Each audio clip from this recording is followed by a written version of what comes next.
Uh, Baiklah, sambungan sejarah ke negeri Lubuk Basung.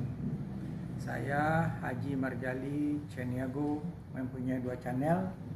Satu Marjali Ceniago dalam kurung M, yang kedua kodenya Pak Marjali dalam kurung P.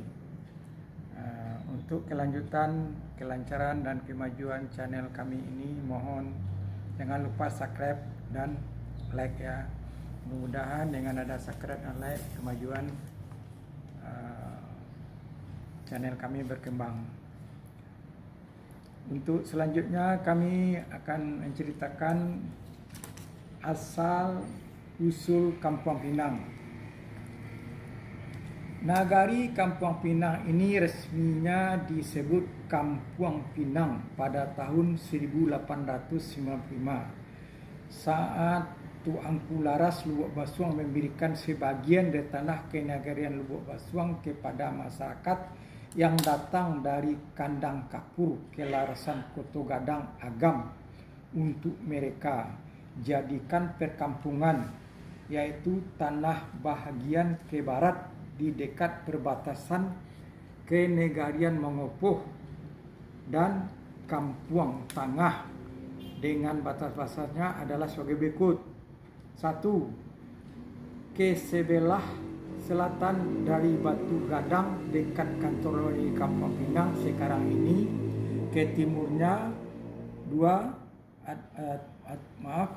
dari nagari Kampung Pinang sekarang ini, ke timurnya melereng Bukit Bunian sampai pada Kepala Ranji. 2. Ke timurnya dari Kapeh Panji dan ke utaranya ke Anak Air Lundang, terus ke Kalu Asam dan dan saya ulangi, ke timurnya dari Kapeh Panji dan ke utaranya ke Anak Air Lundang dan Kalu Asam dan ke Bangko Aur Taguantuang dan kemudian ke Anak Air Banda Talang. 3. Ke utaranya dari Aur Tagantuang hilir menyusuri Anak Air Banda Talang sampai ke Muaro Ambacang Gata. Maksudnya ke Muaro Ambacang Gata Ketek di Muaro Anak Air Tengkong Batu Apian.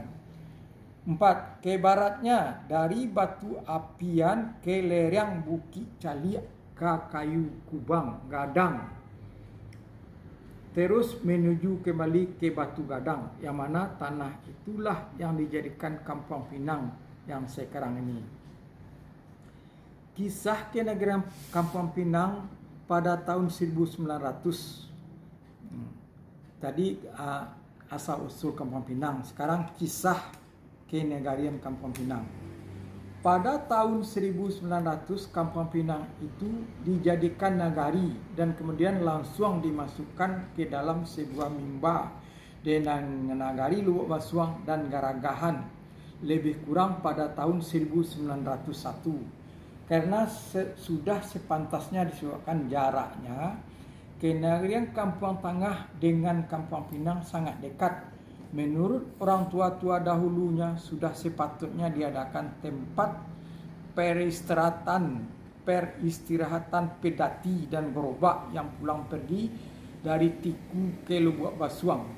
Maka diperintahkanlah oleh Angku Laris Lubuk Basuang membuat pondok kajang-kajang, tempat berjualan di atas tanah kenegarian Lubuk Basuang di tempat Pasar Balai Salasa yang sekarang ini, dan kemudian dinamakan orang Balai Salasa Surabaya karena nagari Kampung Pinang sudah masuk menjadi nagari nan sebuah mimba dengan Lubuk Basuang serta Garagahan, maka Balai Salasa dijadikan pula sebuah mimba.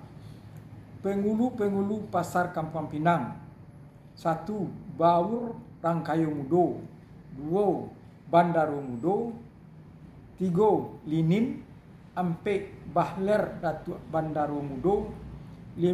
Aka Datuk Sinaro nan Kuniang. 6. Nasir Datuk Rais.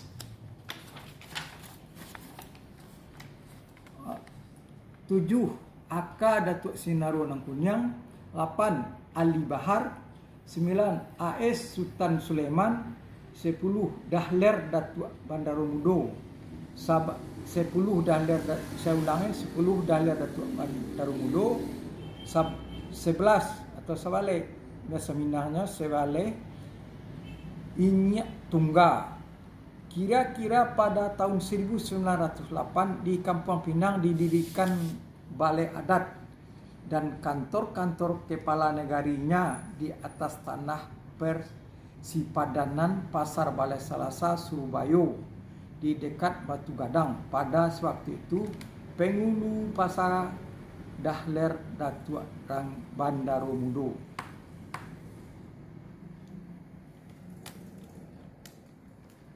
Oke, Pak Yus.